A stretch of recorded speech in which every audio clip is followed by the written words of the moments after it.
or Lionel Richie. Like at that time, my Lionel was really, and He was Michael. huge. Yeah. That was the thing. Yeah. So I'm thinking to myself, I'm saying, okay, I want to protect my value, so I'm gonna pass on this gig. Why? Because I was able to, Ted. I had Right. some dollars saved up from this major tour. I didn't take my money. I was still living at that same house that I left my mama's house in that duplex Hmm. in Sacramento. I moved back. I bought my mama a brand new car because she never had a car. I didn't buy me a car. I bought a car for my mother. And then what I did was I took my money and stacked it. And then I said the next thing would be trying to be a writer, trying to Hmm. write, a producer, trying to Hmm. get into that world. So that's what I did, right? Hmm. But yes, going back to the other part of your question is to this day, man, till now, I've been pretty cool, right? I Hmm. mean, God has blessed me with some records and some hits, and I have friends that I do stuff for and want for free Hmm. because I love them, because I believe in Why you them. charge me so much? I just. Right, because I love them. I believe in them. Somebody will call me and ask me to do a session, and if they're trying to come up and they ask me what the charge is, most of the time it's just, dude, just send me the record. I got you, Right. no problem. Right. You see what I'm saying? No problem. I'm not gonna really charge them. And if somebody said, D, I got a couple of $100, can you knock this out? Man, send me the record over. Yeah. Yeah. Send me the record over. It's not like, man, that's insulting, man. $200. I don't have that mentality. So a lot of my friends, or what I will do, I said, listen, I can't do it because if somebody asks me to do something, a track or something, and they want to pay me $1,000 or $500 or $200 or whatever, if I can't do it, what I'm going to do, I'm going to still pass that investment. I'm say, listen, call this brother. He's going Hmm. he'll do it for that, and he's going to be slamming. And if you need me to kind of oversee it, I will. Hmm. So the answer to the question is no, but at the same time, you got to learn how to protect your value, because Hmm. this is why you won't see me playing. This is why, and this is just me. You won't see me on a lot on social media, or you might see a couple of videos out there when I'm just in a club, Hmm. and doing stuff Hmm. because I'm having fun and it's family. Hmm. But 9 times out of 10, like you talked about Uriah, when people see that, they think, oh man, DOA doing bad right now, man. He playing in a little jukey joint down in Oakland, or woo, woo, Hmm. woo, woo. Only 3 people in there. He doing bad. Let's get him. I know he's struggling. I'm gonna offer him this now because Hmm. he need Hmm. money. Hmm. Hmm. That's Hmm. what I mean by protecting. Right, right, right, right, right. You Now you I'm now understand? listen, I understand exactly what you're saying, but I mean before you got to this point where you were just like, playing with all the people, you were hustling, kind of taking what you could get. Oh, I had to. I had to Right. because I had to eat. I Right. had to. I just told you my most fun on the tour was with Troop. If Right. we had to do it all over again the same way today, I'm there. Right. And all the relationships, not just within the band, not just Yes. within Troop, but I'm sure you branched off. And when I was going on the road with several people still hustling, trying to make it or whatever, I would look at an artist and I'd be like, man, this artist is either one, they gonna make it on their own, and the band is gonna be out of the picture, or they gonna bottom out, right? Because that's just the way that it is. And so somewhere I was like, hey man, you need to start everywhere you go.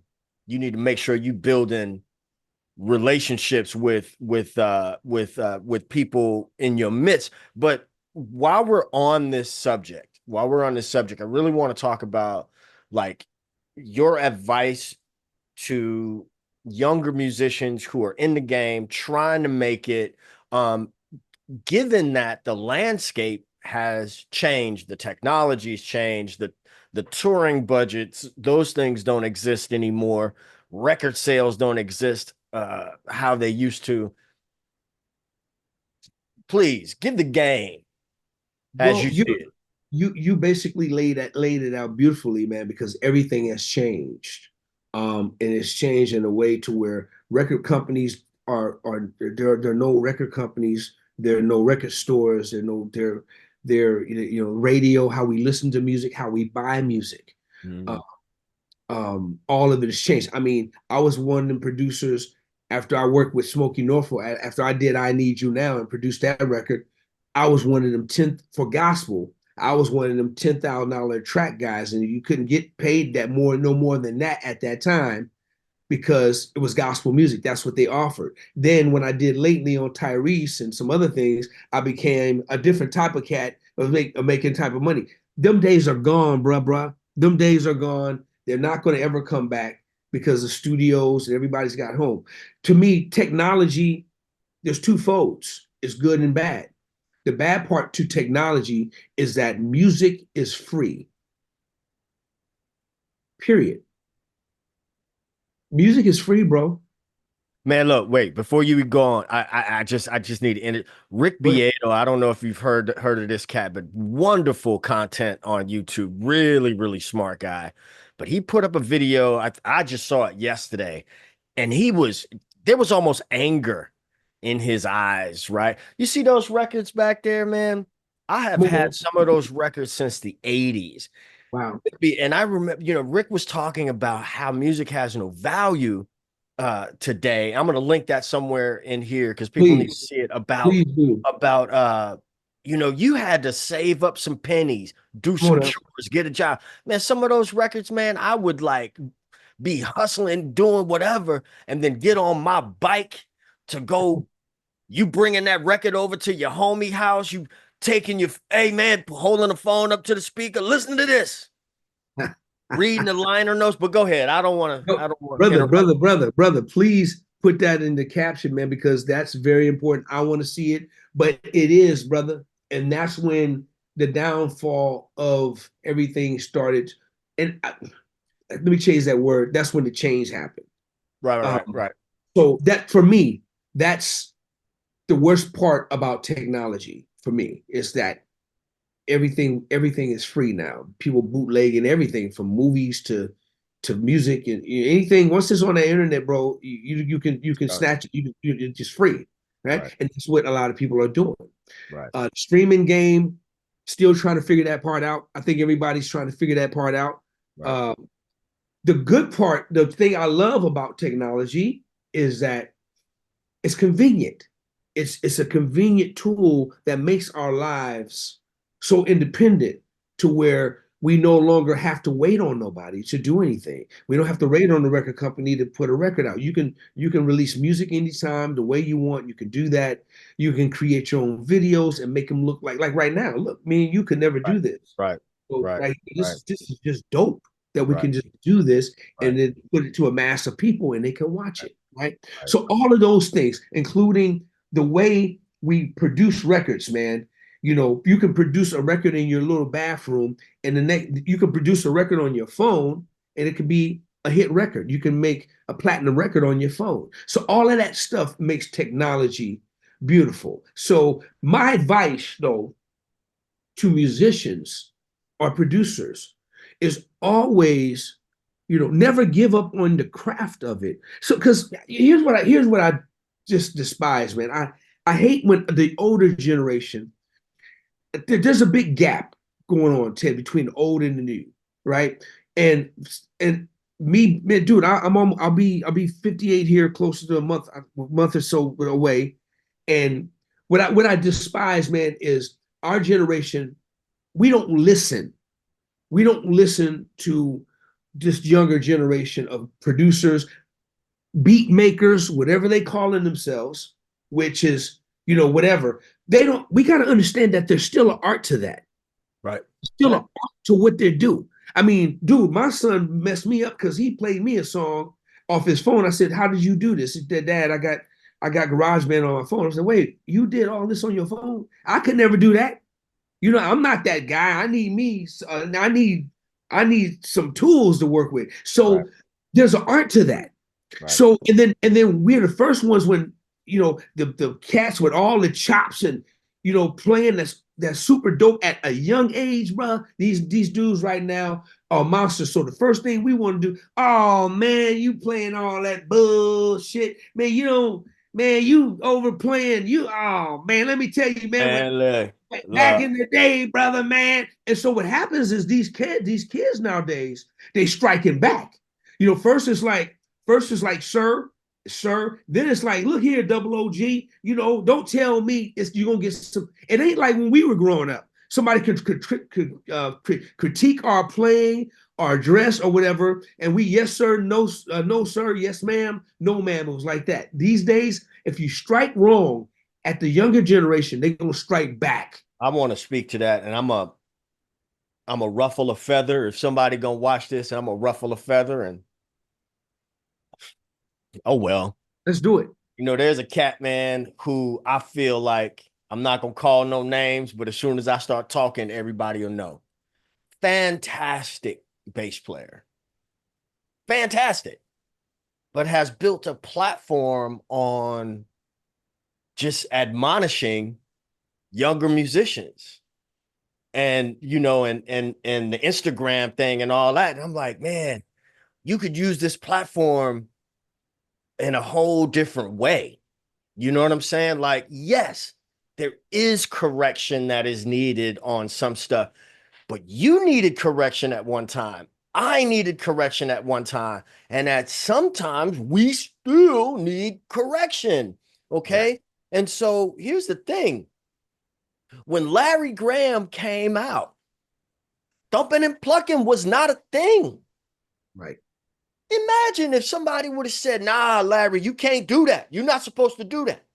And so he just said, okay. All right, then. How many people would we not have? There would be no Marcus Miller. There would be no Lewis Johnson. There wouldn't be, there wouldn't be a Prince. There wouldn't be a me. There wouldn't be a DOA. And so, Good. I That's good. think we have to be very, very, we got, like you said, strike wrong. I think our conversations need to be tempered. They need to be measured. And there's a time and a place for everything, right? There's some principles. I'm sorry, I'm on a little bit of a soapbox Oh, at the moment, but there are some principles that will never change. Things like responding to emails, showing up on time, you know what I'm saying? Listening more than you speak. Some of those things will never, ever, ever change. Social media is what they have. It doesn't matter that we knew life before the internet. Yeah, it's novel and it's cool. And yeah, there are some advantages to that. And I think our generation is definitely in many ways more resilient in a lot of different ways than the younger generation. However, the analogy that I use all the time is that, people used to travel in horse-drawn carriages. come on now. Come on We now. don't do that anymore. Right. Because the time that, one day when you're gone, when I'm gone, people might be flying on their own. Who You're knows? right. You're right. Absolutely. So anyway, I know that was a soapbox. So I want to get you back, No, brother. get you No, back on track. brother. Listen, you put it beautifully.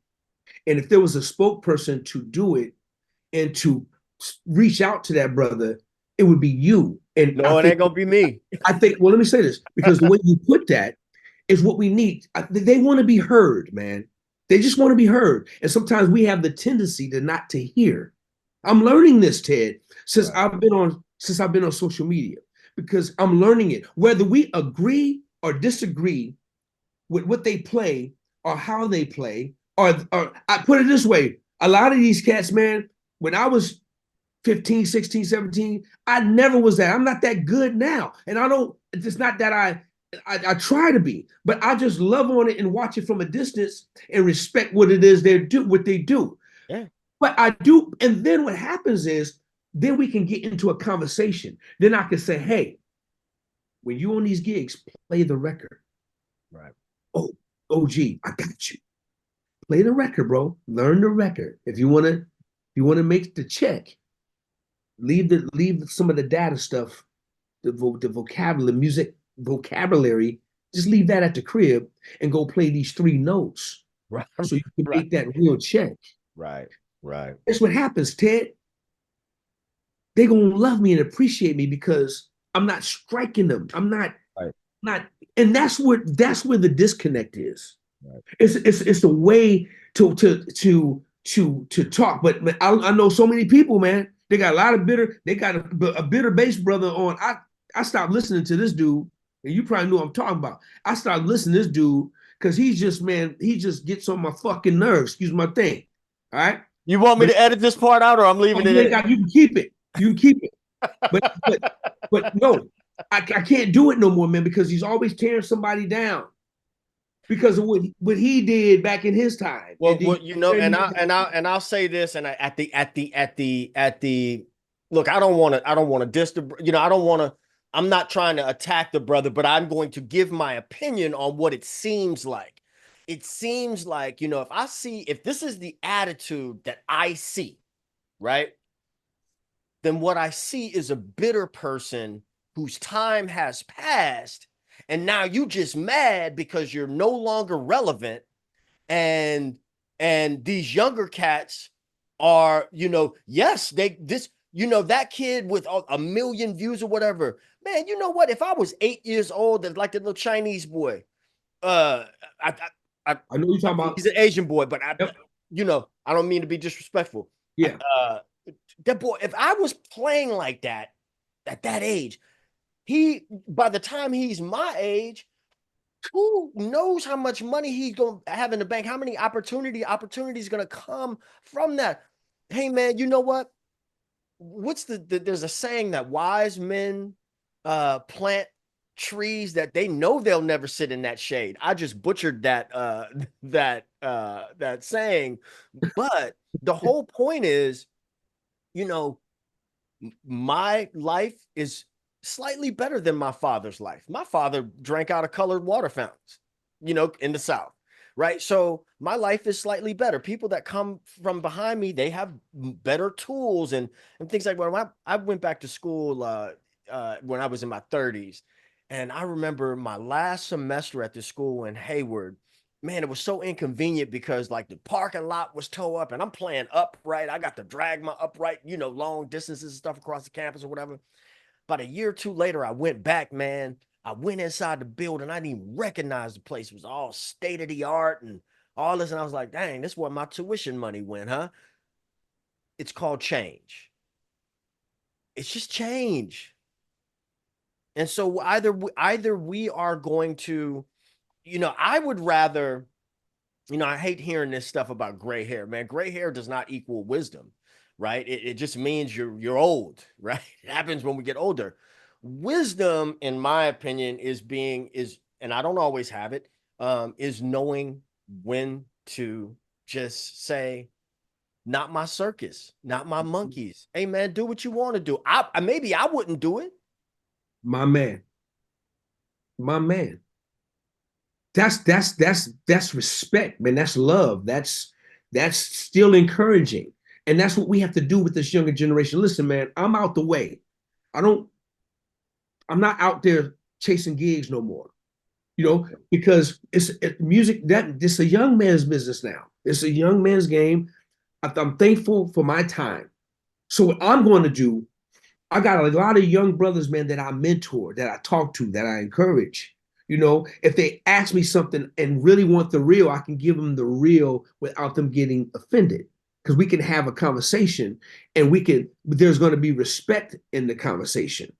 There's going to be respect.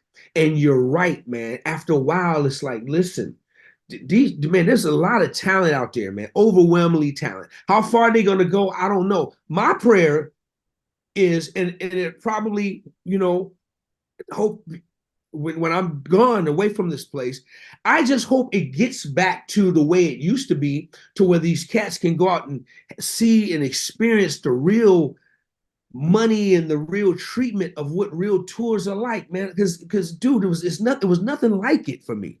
And there was just that was just oh, I loved it until it was just time for me to move. I'm getting older. It's time for me. It's like music. It's like change. You said it. Change, change, change. Style of playing is changing. Everything is changing. Whether you like it or not, it's changing. So what I had to do is find another my next thing, man. Right. Sticking in the if the Rolling Stones called me up for a gig, I would never leave. I would tour the rest of my life. Right. That didn't happen for me, dude. Right. It didn't Right. happen for me. That's Daryl So Jones. exactly. So my thing was to, all right, God, what's next? What do I want to do? These gigs are getting younger. The money is getting bad. It's going backwards. And that's another point, man. This money is like ridiculous, and I can count. I got good at counting, Ted. I'm looking around, and if I'm seeing 25, 30,000 people, I can count. If I can't count, I got a calculator that can add that shit up for me. You dig what I'm saying? So it is about change and respecting the change and moving on to whatever your thing is the next journey or the next wave in your life.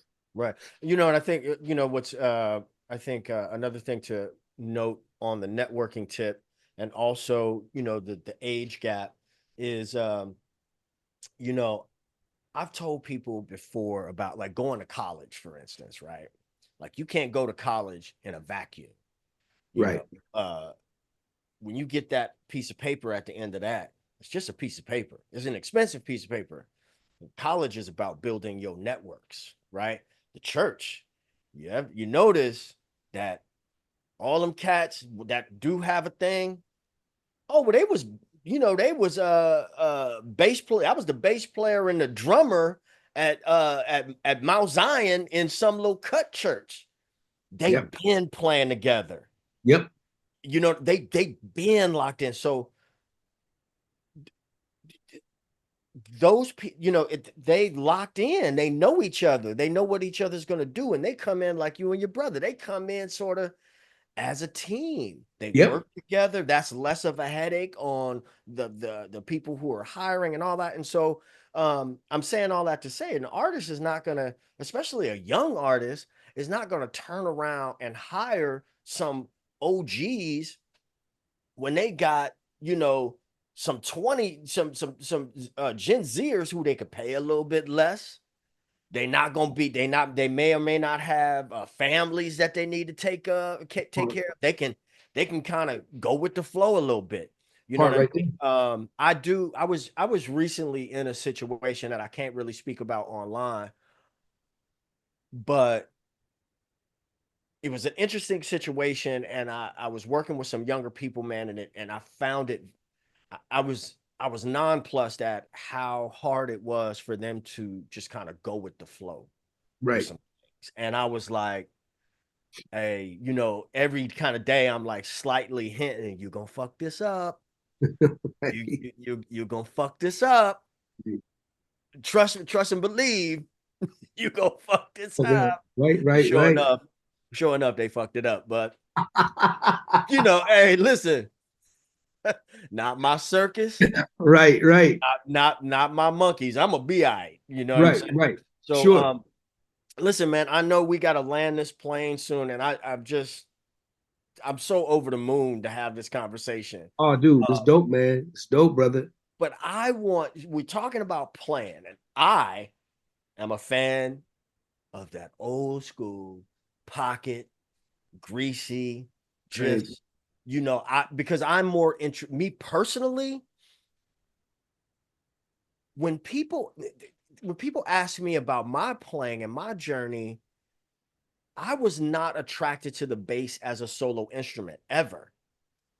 I got attracted to the bass because of the role that it played within a song. And that's what I do in my playing, right? That's who I am. That's where I'm from. Right. But I want to talk to you about, before we land this plane, about visualizing how you visualize a bass line. Let's say you have two bars. Mm-hmm. Let's take that two measures from one two measure idea to an extended idea. What's the DOA thought process? That's a great question because it is about the way a musician thinks. And I say that all the time. Don't worry about the chop somebody's had. Try to ask them what they were thinking. So I love this right here. Me personally, on a groove, I look at the bass, I look in, dude, much respect to your theory and how you grew up listening to bass and where your role as a bass player was. Me, I respect that so much because same for me. But when it comes down to bass and I'm just sitting on some funk or a bass line, in a bass line, I'm hearing bass, of course. I'm hearing percussion. Um, and I'm hearing the horn player. Mm. Now, for me, if I ask people this question all the time, what's the, because this is about the grease. We talking about the grease now. We're talking about the funk straight up.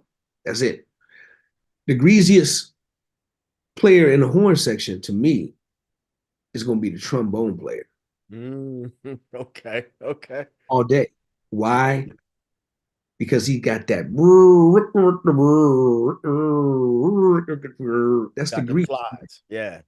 Slides. Saxophone, he is sexiest dude in the band, right?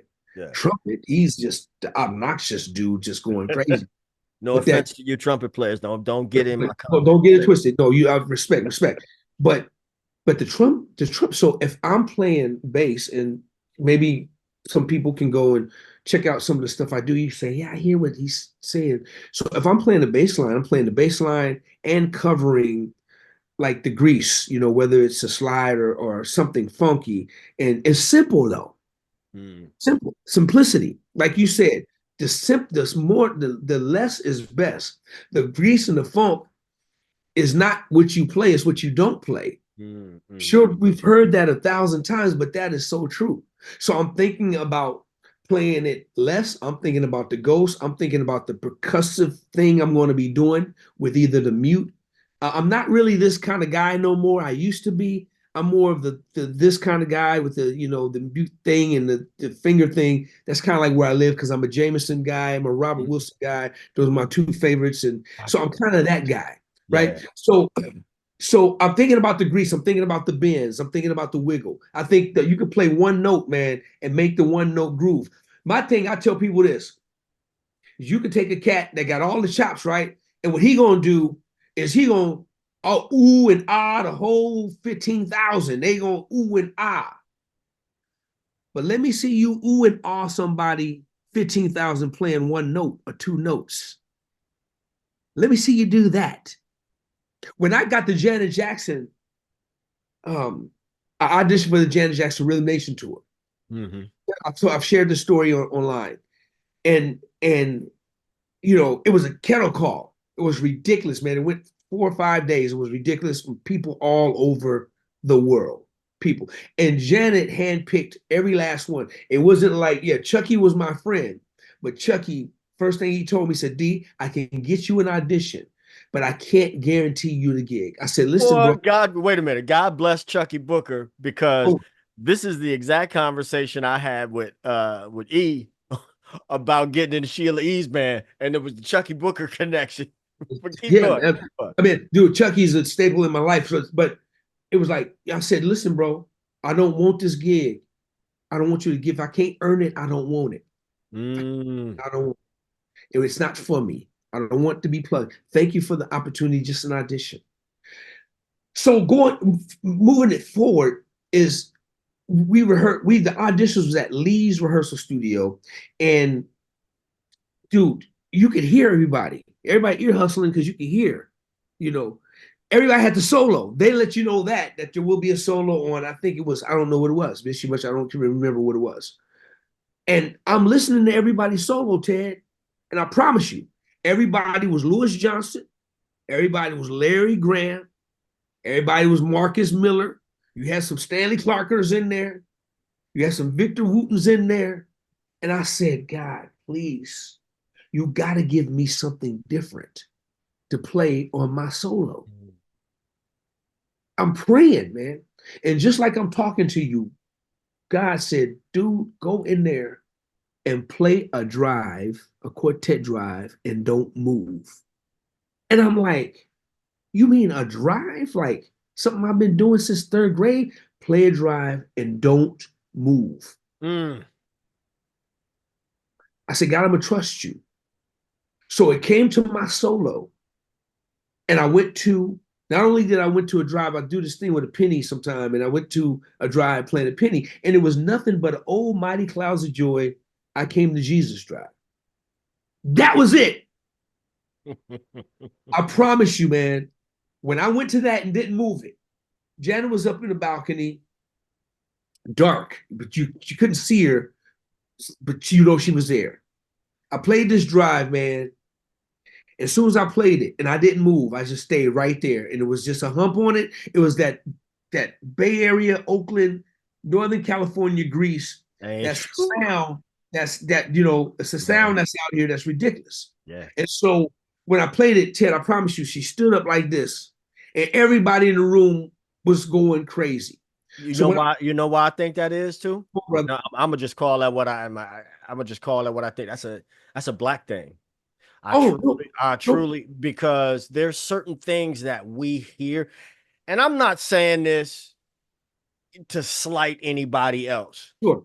I'm saying there's certain things that whatever culture you're in, there's certain things that y'all do that it doesn't matter what part of the world you're from. That's like that Africa calling us back. It's the same thing. It's the same thing to prove my point about just a cultural thing. People of a certain generation, Gen X, you see this, I'm going to shout this sister out, the real Slim Sherry. I love her content on Instagram. What's interesting, this is a white lady, right? From not Oakland, not New Orleans. Yeah. And some of the stuff she's saying, I'm like, damn, our generation, that's what we did.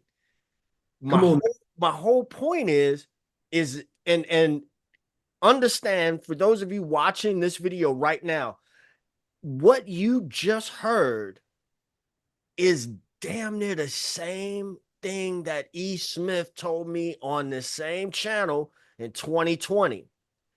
So what DOA is saying earlier about have all that stuff, but sometimes you want to leave that at the crib. Go ahead, good sir. I just wanted to say that. No, I love that, man. Dude, let me tell you, man, you're a genius, bro. You're a genius. Your knowledge to be so young, man. You got a lot of wisdom, man. I love listening to you. And it's about being different. You talked about change culture. It's like, dude, one day you might wake up and want to go eat Mexican food. It's going to be Mexican food. Well, if you're from California, you're going to want to eat Mexican food all the time. You want to eat Chinese food. So it's being different. It's just being different. Yeah. So what I'm hearing in the auditions, and everybody was ear hustling, everybody. So when I came out that room, man, there was probably like the day I auditioned, probably like 25 bass players and drummers. It's just a nerve-wracking situation. You know what I'm saying? Man, everybody was saying, yo, dude, what in the world were you playing? Your solo, man. Brother, it's great job. Great job. Oh my gosh. But it was about being different, T. It was about, I'm like, God, give me something. At that time, I was playing my old music man. And the Music Man was built, I had a Music Man because of Louis Johnson. Right. Give me a break. So, but I'm like, God, no, I can't. Everything is, I gotta have something different. It was a drive. And that's what got me that gig, a simple drive. It was a simple thing, man. That's how I got that job. So we're talking about, that's what I do. That's what I do. Hey, man, listen, there's a lot of bad brothers out there and sisters. Oh my God, man. It's just incredible. And you're right, man. I never was, if I was 8 years old, I could let you hear some stuff when I was 8. You'd be like, oh, little Derek, he doing all right, ain't he? Bless his little heart.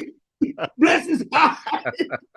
So, yeah, man. So, but at the same time, and it's going back to, I know we digress, man, but it diverse, whatever the word is, we just went sideways. But it is about, man, understanding where we live and what lane we live in and do that lane best, man. I get calls from people saying, yo, D, can you do this session on this gospel record? It's got this. And I'm like, no, but I know somebody who can. Right. You dig what I'm saying? Right. Hey, man, I'm pretty smart.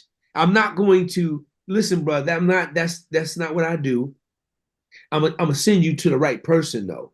Call this brother. This brother's going to give you all of that. You dig what I'm saying? So, And look, I feel the same way. Like even, my playing and my YouTube channel as well. There's a lot of information out there, right? And yes, sometimes, yes. and if you for me, if I got to look at myself in the mirror and say, man, look, if you try to, you can't be that dude. You can't, nobody calls me for like straight ahead jazz gigs because I ain't that dude. Man, I can go to a club and play funk and R&B and some pop and rock all night long with no rehearsals, whatever. I'll last a little while on some jazz standards, but then I'm gonna have to pull out some charts. And that used to bug me at one time because it was like, and then I'm like, bro, that's not who you are. You don't even have no interest in really shedding that.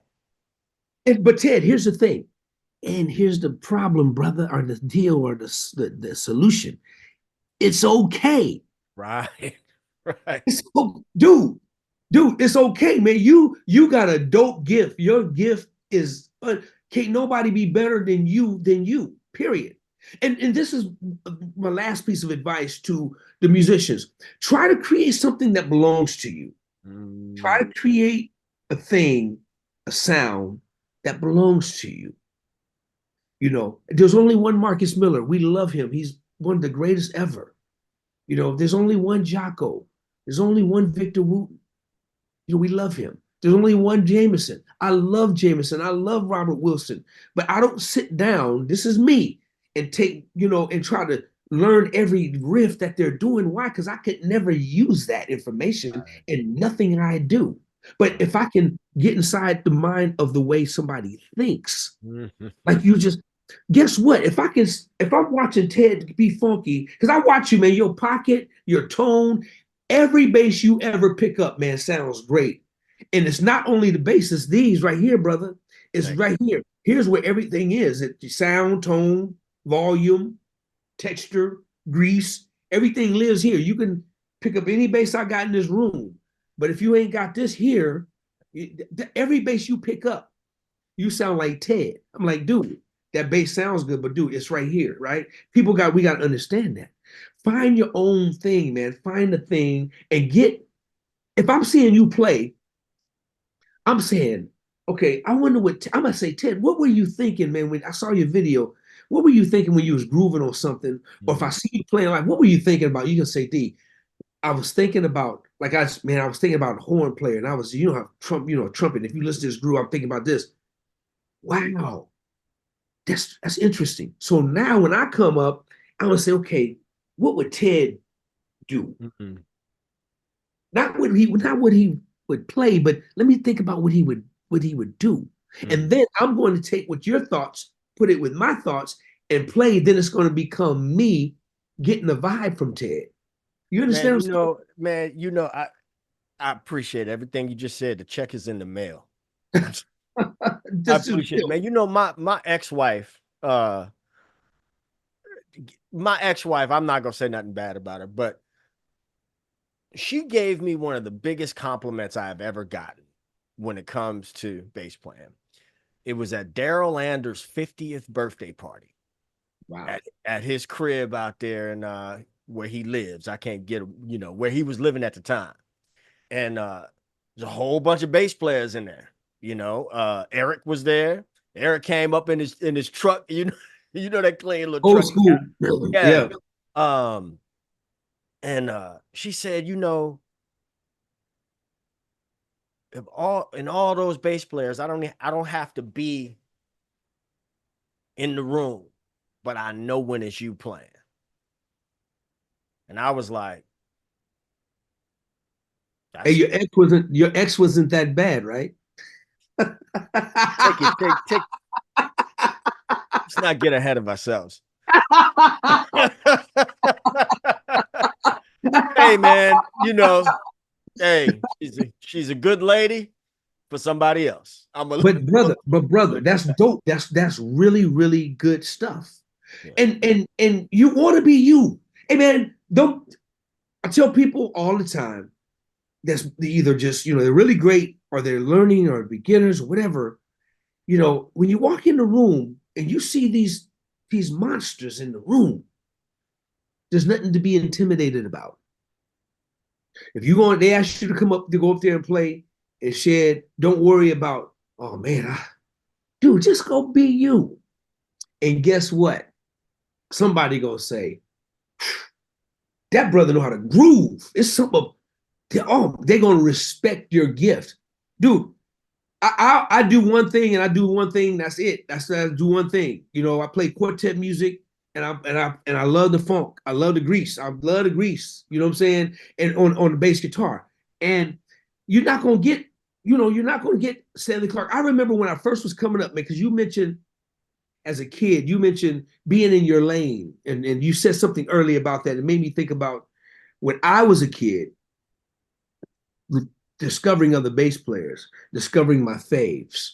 Verdine White was always at the top of my list. Graham was at the top of my list. Those guys were, as a kid, were at the top of my list. But Stanley Clark was at the top of my list. So I was a Stanley Clark fan. I was buying all the School Days, Modern Man, the Lopsy Lou, everything, right? Ted, until I discovered me and Stanley Clark had nothing in common. Man, I was trying to slow the records down, man, from just slow them down. I was trying to figure out playing. I said, wait a minute. Guy said, dude, you're in the wrong lane. Go back, go over here and be in that lane. And that's the lane I've been living in all my life. Man, that's how I I say something about like Jocko. I tell anybody, I say, man, I was never really that never interested me. Not taking anything away from who he was and what he did. It just right. wasn't of no interest in me. But I wanted to touch on, man, I swear we could keep going and going and going. But what you said a little while ago about like the reading, and Yeah. then you just said something about like jamming with other people. Yeah. What I have tried to tell people, and I've heard Victor Wooten so eloquently say this, is like children talk, they have conversations, and we, instead of, if a kid is Google Gaga, we'll Google Gaga with them. Right. Exactly. That's how they learn how to speak. And then, we're 6 or 7 years old before we get a visual representation of what we've been saying all the time. When I first started learning, when I started reading music and wound up getting a degree in music, I was like, whoa, that's only this. I've been doing that. Oh, that's how it looks like when it's written down.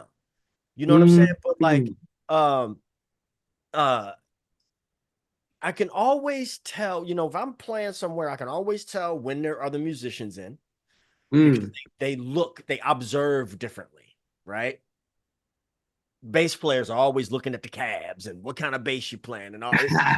And always spot the bass players, right? Right. Or there's there's those guys and girls, or there are people who are just like there to support and cheer you on, and then there's the other people that's like this, impress me, and I'm gonna just be honest with you. I go places and I could see like some people they going for broke, and I'm like, man, I know too many people, I've seen too many things, I know too many of the greatest bass players to ever walk the planet. I know them personally. There's Got you. nothing at all that you can do right here, right now, that's going to impress me. Come on now. Nothing. So Come on. just do what you're doing. Right. And vice versa. If I'm Right. playing, all I could do, you can't beat me at being me. Exactly. That's Listen, that's that's key. listen, man, I've taken an hour and a half of your time. No, it's all good, man. This is good. I appreciate this, man. This is You, good. man, listen. I do want to I do want to put a button in this here, but I'm hoping at some point we can continue this conversation because I know that there's so much more that I mean, it's just a wealth of information. So for those of you who are watching right now, if you've made it to this point and you haven't hit the timestamps below this video and you've watched this video, you have gotten the world that we live in right now. This kind of information, this kind of conversation, you would have not been able to have unless you were like in the in crowd and really, got some kind of way to sit down with a person. So take heed to what this brother's saying or don't. But I can guarantee you that chances are very, very high that he's got more experience than you do and I do. He's seen more things, and we all have our own story to tell and our own thing to put in the pot. And so I don't want to diminish your story at all, but Understood. this is a pleasure to be with one of the greatest cats to ever do it. Ever do it. Ever do it. DOA, man. I sure do appreciate it. And I can't wait to edit this and get this out into the world.